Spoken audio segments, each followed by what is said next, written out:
Hi, my name is Greer Wylder with Greer's OC TV. Today we're at the Newport Beach Film Festival getting ready to talk to Alison Eastwood, who is here for the world premiere of her film, Battlecreek.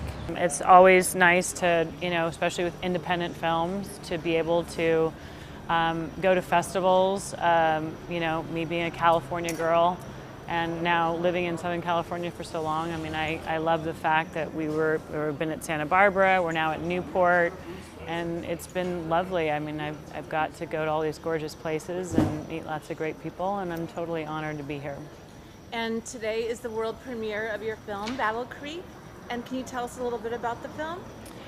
It's a small sort of drama about a young man who has a skin affliction and he can't go out in the sunlight. So he lives mostly at night in a rural southern town. So besides having this sort of skin issue, he's sort of a little bit of the town loner. And he's a very overbearing alcoholic mother who's sort of eccentric, who has sheltered him quite a bit. And one evening, a girl on the run sort of stumbles into town, and you're not sure what her deal is quite yet, but the two of them are sort of living in the shadows and sort of strike up a friendship that blossoms into a romance. And then that's all I'm going to say, because the rest you have to see. Very nice. Yeah. Now, what did you find the most challenging in directing? The thing is with directing is there's so much to think about. You really are overseeing every department, every aspect of it, and I think what surprises me is how many little details slip through the cracks.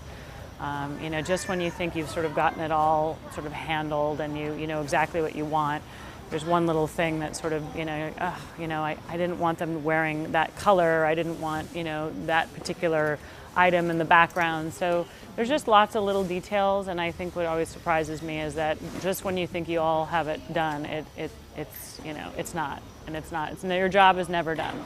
I have to ask, I'm sure you're so tired of getting this question, but did your dad have any input, or does he influence you with your directing as well? Of course he influences me. I grew up on sets. My parents divorced when I was young, and he, when we wanted to go visit him, he was always working.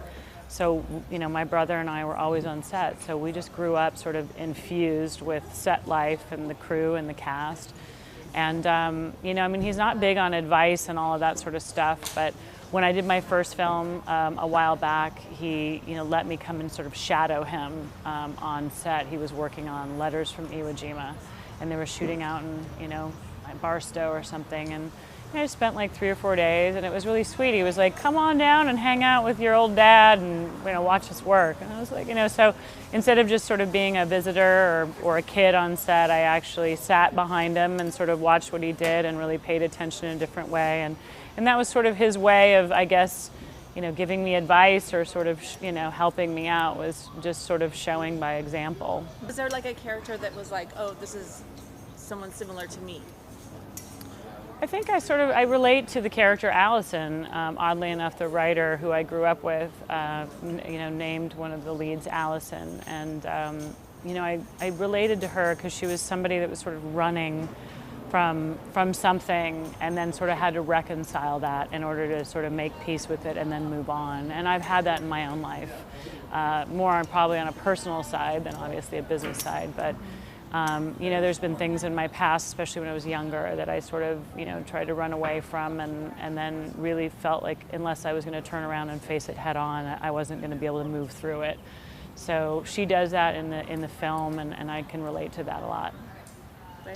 Yeah. Thank you so much. Thank you. We good? Yeah.